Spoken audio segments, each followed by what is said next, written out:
अस्सलाम वालेकुम dear students, welcome to merit online class. Unit number 12 को कंटिन्यू करते हैं, ज्योमेट्रिकल ऑप्टिक्स। और प्रीवियस लेक्चर में हमने स्टडी किया था अबाउट मिरर फार्मूला, और जो फाइनल इक्वेशन हमारे पास आई थी, रिलेशनशिप था between focal length, the distance of mirror and object, and the distance between mirror and image. ठीक है, तो हमारे पास वो जो इक्वेशन आई थी वो थी 1/f is equal to 1/p plus 1/q।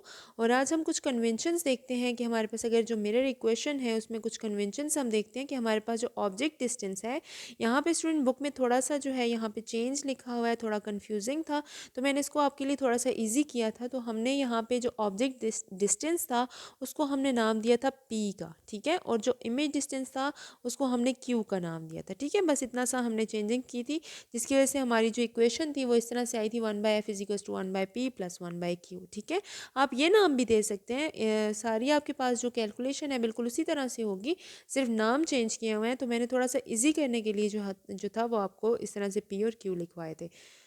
अब देखते हैं आपके पास, देखिए वो कहता है कि अगर जो ऑब्जेक्ट डिस्टेंस है वो पॉजिटिव होगा for object in front of the mirror. आपके पास जितने भी ऑब्जेक्ट मिरर के आगे बनेंगे, जैसे हमने कल जो है वो कॉनकेव मिरर की बात की थी, कॉनकेव मिरर के फ्रंट पे ऑब्जेक्ट बनता है। देखिए बैक पे नहीं बनता, बैक पे कॉन्वेक्स मिरर के बनते हैं। हमने देखा था वर्चुअल इमेजेस जो हैं वो बैक पे बनते हैं, ठीक है, इमेज के पीछे बनते हैं, क्योंकि हमारे पास जो कॉन्वेक्स मिरर होता है उसकी जो आउटर सरफेस होती है वो रिफ्लेक्टिंग होती है, जिसकी वजह से जो इमेज बनता है वो बैक ऑफ द मिरर बनता है। तो वो हमारे पास वो जो जो डिस्टेंस होगा, जो बैक ऑफ द मिरर होगा वो हमारे पास जो है वो नेगेटिव होगा, और जो फ्रंट ऑफ द मिरर होगा, जिस तरह कल हमने किया था, इसके लिए देखिए फ्रंट ऑफ द मिरर हमारे पास डिस्टेंस बन रहा है तो वो हमारे पास पॉजिटिव होगा। इसी तरह से इमेज डिस्टेंस की भी बात करते हैं। इमेज डिस्टेंस क्यू जो था, जो हमने कल क्यू कंसिडर किया था, वो भी पॉजिटिव होता है for real images. Real images हमारे पास वो इमेजेस होते हैं जो इन फ्रंट ऑफ मिरर बनते हैं, और जो बैक ऑफ द मिरर बनते हैं वो आपके पास वर्चुअल इमेजेस होते हैं। ठीक है, तो ये पॉजिटिव होगा फॉर रियल इमेजेस और वर्चुअल होगा फॉर वर्चुअल इमेजेस के लिए ये नेगेटिव होगा। ठीक है, इमेज एटीट्यूड की बात करते हैं, तो अगर हमारे पास जो एच आई है, एच आई हमने क्या कहा था, हाइट ऑफ इमेज, वो हमारे पास पॉजिटिव होगी फॉर अपराइट, मतलब आपके पास जो वो बनेगा, जो इमेज बनेगा वो सीधा होगा compare to the object, object के मुकाबले में से सीधा होगा। अगर आपका ऑब्जेक्ट जिस तरह का आपका ऑब्जेक्ट था, इमेज भी बिल्कुल उसी तरह से बनेगा, तो आपकी हाइट जो है वो पॉजिटिव होगी। लेकिन अगर आपका जो इमेज है वो इन्वर्टेड बनता है, मतलब उल्टा बनता है, तो हाइट जो है वो आपके पास क्या हो जाएगी, वो नेगेटिव होगी। ठीक है, इसके अलावा फोकल लेंथ जो है वो पॉजिटिव होती है for concave mirror. Concave mirror में फोकल लेंथ आपके पास मिरर के सामने होती है इस तरह से, और कन्वेक्स मिरर में क्या होती है, मिरर के पीछे होती है, जिसकी वजह से वो क्या होती है, नेगेटिव होती है। अब इस तरह से कुछ कंपैरिजन उसने बताया हुआ है मिरर्स के बारे में। ये प्लेन मिरर का इमेज है, ठीक है, कोई मैग्नीफिकेशन नहीं है। या आपके पास जो है वो कॉनकेव मिरर, देखिए मैग्नीफिकेशन के साथ कॉनकेव मिरर का इमेज उसने बताया हुआ है, और ये हमारे पास कॉन्वेक्स मिरर का जो रेड्यूस्ड इमेज है वो उसने दिखाया हुआ है। ये तीनों में उन्होंने कंपैरिजन दिया हुआ है। इसके बाद स्टूडेंट्स हमारे पास एग्जाम्पल आ जाती है। एग्जाम्पल हम देखते हैं, example number 12.1, image distance in spoon. ठीक है, तो वो हम देखते हैं कि आपके पास कुछ जो है वो टेबल है, इसको स्टूडेंट्स आपने खुद रीड करना है, बहुत आसान है। ठीक है, यहाँ पे सिर्फ ये बताया हुआ है कि इमेज आपके पास किस तरह से सेम साइज़ होगा, ठीक है, किस तरह से आपके पास रेड्यूस्ड होगा और किस तरह से आपके पास इनलार्ज होगा। समझ नहीं आई तो आपने मुझे बताना है। ठीक है, एग्जाम्पल 12.1 देखिए, मैं रीड करती हूँ। The concave side of a spoon has a focal length of 5 centimetre. Find the image distance for this mirror when the object distance is 12 centimeter, 10 centimeter, 7.5 centimeter, 5 centimetre and 2 centimetre. वो कहते हैं कि आपके पास जो spoon है उसकी जो concave side है, उसकी जो फोकल लेंथ है वो हमारे पास 5 सेंटीमीटर है, और जो इमेज, जिस ऑब्जेक्ट का आपने इमेज बनाना है ना, वो ऑब्जेक्ट जो है वो इतने डिस्टेंस पे पड़ा हुआ है, मतलब कभी वो 12 सेंटीमीटर के डिस्टेंस पे पड़ा हुआ है, 10 सेंटीमीटर के डिस्टेंस पे पड़ा हुआ है। मतलब आपने इन जो जितने भी आपको दिए हुए हैं ना, 5 दिए हुए हैं, ये जितने 6 दिए हुए हैं, इन सब के लिए आपने जो है वो फाइंड आउट करना है कि इमेज कहाँ पे बनेगा। आपको दिया हुआ क्या क्या है, आपको फोकल लेंथ गिवन है, आपको जो है वो डिस्टेंस ऑफ ऑब्जेक्ट बताया गया है, मिरर से कितने डिस्टेंस पे ऑब्जेक्ट पड़ा हुआ है, आपने क्या बताना है कि इमेज जो है वो कितने डिस्टेंस पे बनेगा। तो यहाँ पे हम गिवन डेटा लिखते हैं। ठीक है, मैं यहाँ पे अपने मेथड से आपको करवाती हूँ, जिस तरह से हमने स्फेरिकल मिरर को ड्रॉ किया था। तो हमारे पास फोकल लेंथ जो है वो 5 सेंटीमीटर है, ऑब्जेक्ट डिस्टेंस को हमने कल पी का नाम दिया था जो कि 12 सेंटीमीटर है।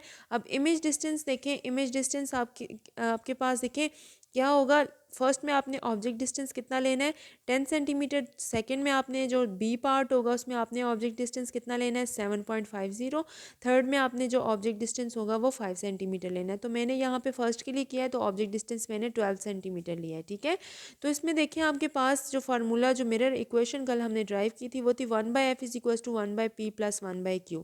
और अगर हमें यहाँ पे फाइंड आउट करना है, यहाँ पे इस इक्वेशन में देखें f फोकल लेंथ है, p जो है वो डिस्टेंस ऑफ ऑब्जेक्ट है और q आपके पास इमेज डिस्टेंस है और q ही आपने फाइंड आउट करना है इमेज डिस्टेंस। तो आपके पास ये इक्वेशन इस तरह से हो जाएगी 1/q equals to 1/pf minus 1/p, ठीक है। यहाँ से हमने इसको मॉडिफाई कर दिया। अब 1/q is equals two values put करें, f की जगह हम क्या पुट करेंगे 5 पुट करेंगे और p की जगह हम क्या पुट करेंगे 12 पुट करेंगे। सिंपल आपने क्या करना है, इसका एलसीएम लेना है 5 और 12 का आपके पास एलसीएम आ जाता है 60 को दोनों से मल्टीप्लाई करना है। मैथ्स में आपने एलसीएम किया हुआ होगा, मल्टीप्लाई करें आपके पास 12 माइनस 5 आ जाता है, ठीक है। 12 में से 5 माइनस करें 7 बचता है और डिवाइडेड बाई 60। लेकिन ये 1/q है, हमें सिर्फ q चाहिए तो q इज इक्वल टू 60/7 हो जाएगा। 60 और 7 को डिवाइड करें आपके पास क्या आता है 8.6 सेंटीमीटर आ जाता है और ये q आपके पास क्या है इमेज डिस्टेंस है और ये कितना है आपके पास 8.6 सेंटीमीटर आ गया है। नेक्स्ट हमारे पास जो इसका जो बी पार्ट आ जाता है, सेम आपने ऐसे करना, देखिए कितना इजी है। सेम आपके पास अब जो ऑब्जेक्ट डिस्टेंस है वो आपके पास 10 सेंटीमीटर, पहले 12 था, ठीक है। यहाँ पे देखिए 12 था, अब 10 सेंटीमीटर है। तो अब आपने पी क्या लगाना है, अब यहाँ इस केस में पी हमारे पास क्या हो जाएगा, वो हमारे पास हो जाएगा 10 सेंटीमीटर। एफ तो सेम है 5 सेंटीमीटर, ये क्यू आपने जो है वो फाइंड आउट करना है, ठीक है।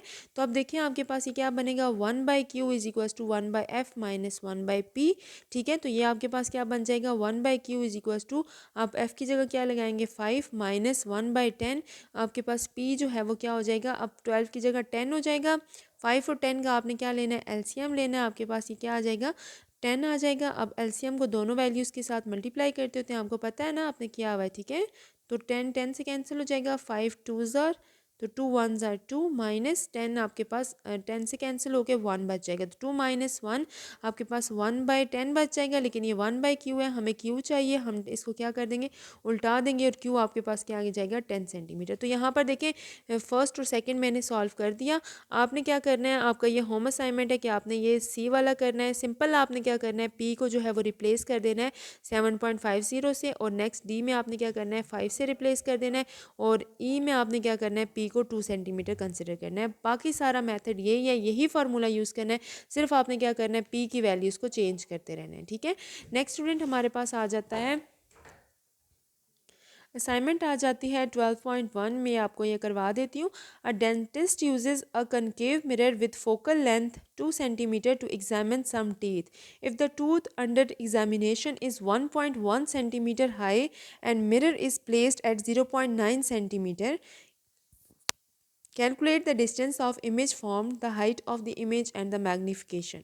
वो कहते हैं कि एक डेंटिस्ट है, देखिए डेंटिस्ट जो है वो ट्रीटमेंट के लिए जो है वो यूज़ करते होते हैं एक कॉनकेव मिरर यूज़ करते होते हैं जिसकी मदद से वो जो है वो दांत को देखते हैं अंदर से, ठीक है। तो वो एक कॉनकेव मिरर यूज़ कर रहा है जिसकी फोकल लेंथ हमारे पास 2 सेंटीमीटर है। अब वो क्या करता है, उसने जिस टूथ को एग्जामिन करना है वो जो है वो उस कॉनकेव मिरर से 1.1 सेंटीमीटर हाई है, मतलब वो 1.1 सेंटीमीटर हाई जो है वो टूथ है और उसके नीचे वो क्या रखता है मिरर रख के उसको देख एग्जामिन करना चाह रहा है।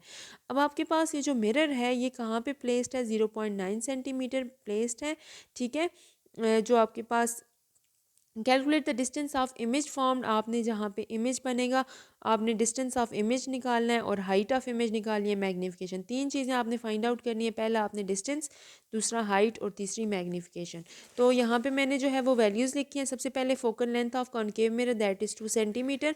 हाइट ऑफ ऑब्जेक्ट जो है वो आपके पास कितनी है, देखिए हमने कहा था कि जो मिरर है वो हमने दांत से कितनी हाइट पे रखा हुआ है 1.1 सेंटीमीटर हाइट पे रखा हुआ है। सेकेंडली हमने क्या कहा था कि हमारा जो दांत है और मिरर है उन दोनों के दरमियान का जो डिस्टेंस है, अब दांत इस केस में आपका क्या है ऑब्जेक्ट है, तो आपकी जो है वो टीथ से लेके जो मिरर तक का डिस्टेंस है वो 0.9 सेंटीमीटर है, मतलब डिस्टेंस ऑफ ऑब्जेक्ट पी जो है वो हमें पता है। अब आपने जो इमेज बनेगा उसका डिस्टेंस बताना है, वो आपको नहीं पता, वो बताना है। हाइट ऑफ जो आपका इमेज बनेगा उसकी हाइट बतानी है। और सेकेंडली आपने मैग्नीफिकेशन जिसको हम कैपिटल एम से शो करते हैं वो आपने बतानी है। तो इस केस में देखिए आपके पास क्या हो जाएगा, 1/f is equal to 1/p plus 1/q, same formula लगेगा। सबसे पहले हम q निकालते हैं कि हमारे पास जो इमेज बनेगा वो कितने डिस्टेंस पे बनेगा, तो 1/q is equal to 1/f minus 1/p। 1/q is equal to focal length की जगह 2 लगा दें और p हमारे पास किसके इक्वल है, 0.9 सेंटीमीटर के। 1/2 को डिवाइड करें 0.5 आता है, 1 डिवाइड बाई 0.9 करें 1.11 आता है। दोनों को माइनस करें 0.61 आ जाता है। और अगर इसको उल्टाना चाहें अगर आप, तो 1 डिवाइडेड बाय, ठीक है, 1 पे डिवाइड कर दें 0.61 को, तो क्यू आपके पास जो इसका रेसिप्रोकल ले लें, क्यू आपके पास आ जाएगा 1.64 सेंटीमीटर। तो ये डिस्टेंस आ गया। अब हमने क्या फाइंड आउट करना है, अब हमने height of image find out करनी है। तो एक फार्मूला है जो मैं आपको यहाँ पे बताती हूँ, that height of image divided by height of object is equals to q divided by p, where q is the image distance, q is the distance of the image from the mirror and p is the distance of the object from the mirror. ठीक है, तो ये दोनों अभी हम लोगों को पता है, क्यू अभी मैंने फाइंड आउट किया और पी हमें ऑलरेडी गिवन था। हाइट ऑफ ऑब्जेक्ट हमें गिवन डेटा में पता है, लेकिन हमें हाइट ऑफ इमेज जो है वो बतानी है। तो हाइट ऑफ इमेज को आइसोलेट कर देते हैं, यहाँ पे हाइट ऑफ ऑब्जेक्ट को दूसरी तरफ जाके क्या कर देते हैं, मल्टीप्लाई कर देते हैं। तो height of image is equal to, हमने क्यू की जगह उसकी वैल्यू लगा दी, पी की भी वैल्यू लगा दी, multiply by height of object हमें पता था 1.1। आपके पास ये हाइट ऑफ इमेज जो है इन दोनों को डिवाइड करके मल्टीप्लाई करें 2 सेंटीमीटर आ जाता है।